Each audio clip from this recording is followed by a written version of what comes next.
My name is Luis Gonzalez, and I'm one of the co-founders and directors of Lifeline Foundation. 7 days ago, the biggest typhoon ever ravaged the Philippines and the central Visayas and left behind a swath of destruction that we are still trying to understand. Over the course of 7 days, so much has happened that the world has witnessed that have changed our view toward helping and have now come up with a specific action plan that we are implementing as we speak. Up until this point, we were helping collect goods and bag goods and bring goods to the DSWD, the Department of Social Welfare and Development in the Philippines, because they were spearheading the efforts. Well, over the course of 7 days, we have all seen those news reports. We've watched CNN, we've heard Anderson Cooper and Andrew Stevens and Christiana Manpour basically show us what was really going on the ground. And I know it has angered a lot of people, but we are spurred onto action. We identified 3 problems, and for those 3 problems, we have 3 specific answers. First problem we saw was the bottleneck. Everything got bottlenecked with the DSWD, and because of the lack of mainstream relief efforts, all the goods are not getting out to the people in a timely fashion. Our solution, independent relief effort. We are not going to go to the areas that are dangerous. In fact, we have identified several townships and municipalities that are already deemed not only open transportation-wise, but very safe, because we also have communication on the ground, liaisons with the local government units at the barangay level, which is the smallest level, local government unit level, to ensure that we get the right information and we bypass all the red tape and get the goods right to the people that need them. The second problem we identified was the list, so to speak. Having Tacloban being on the top and having Tacloban being the most publicized hardest hit area of destruction, we realized that there's so many other towns and people that have not been talked about.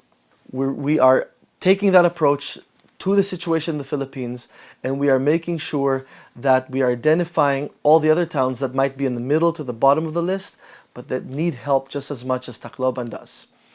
The website on your screen right now, bangonph.com, is an independent website that has information about all the other towns and is being updated as they get information from people and people's relatives. The third problem that we saw was the lack of accountability.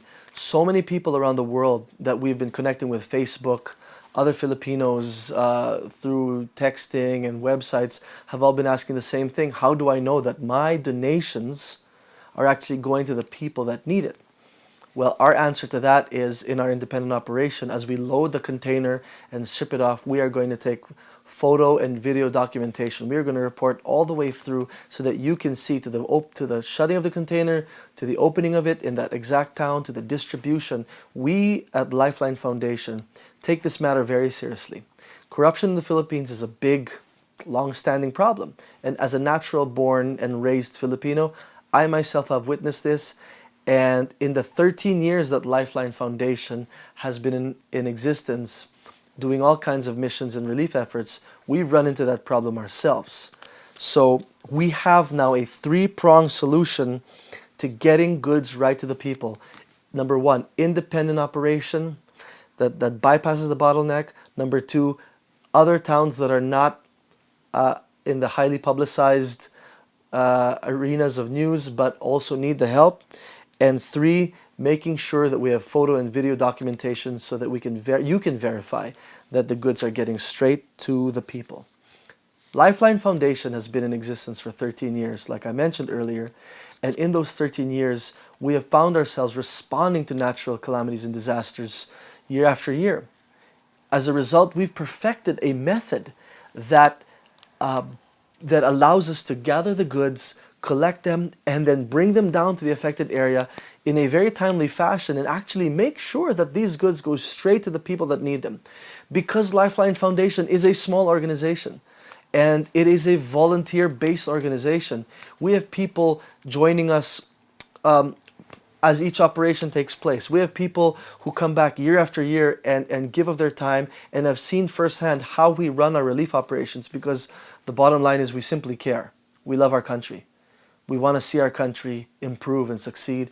And when our countrymen hurt, we hurt too. So having said that, And having heard our plan to action, we at Lifeline Foundation are asking you to help. How can you help? Number one, donate.